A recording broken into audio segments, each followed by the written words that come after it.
তনুর ইদানিং ভীষণ মন খারাপ থাকে।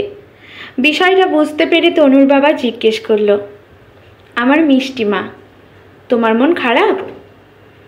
এখন সবসময় চুপচাপ থাকো কেন? তনুর সহপাঠীরা যারা আছে সবাই কত রকমের গল্প জানে। সোনার কাঠি, রূপোর কাঠি, রাজার গল্প, ঘোড়ার গল্প, ভূতের গল্প। শুধু সে কোনো গল্প জানে না। বিষয়টা নিয়ে তনুর মন খারাপ দিন দিন বাড়তেই লাগলো। সে এবার ক্লাস 4-এ উঠেছে। মেয়ের মন খারাপ দেখে বাবা আবার বলল, কি হলো মা, বলো, কেন মন খারাপ তোমার? তনু মন খারাপ নিয়ে বলল, বাবা, তুমি আমার সাথে গল্প করবে? মা, আমি তো অফিস করি, গল্প করার সময় কোথায়? মাও গল্প বলে না। আমার বান্ধবীরা কত কিছুর গল্প জানে, আমি কোনো গল্প জানি না।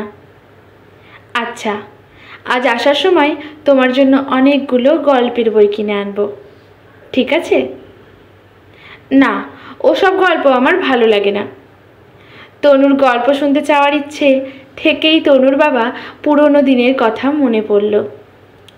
সেই সব রাত চোখের সামনে স্পষ্ট ভেসে উঠল, যখন মা তাকে আর তার ভাইদের বুকে জড়িয়ে নিয়ে গল্প বলে ঘুম পাড়াতো।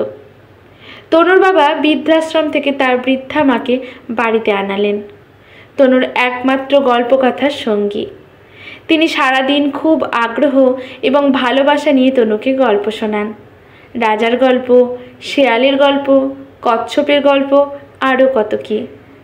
বার্ষিক প্রতিযোগিতায় গল্পকার প্রতিযোগিতায় তনু দিদার বলা একটা গল্প উপস্থাপন করলো।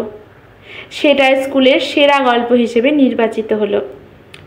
এখন তনুর সহপাঠীরা তনুর কাছে গল্প শুনতে আসে।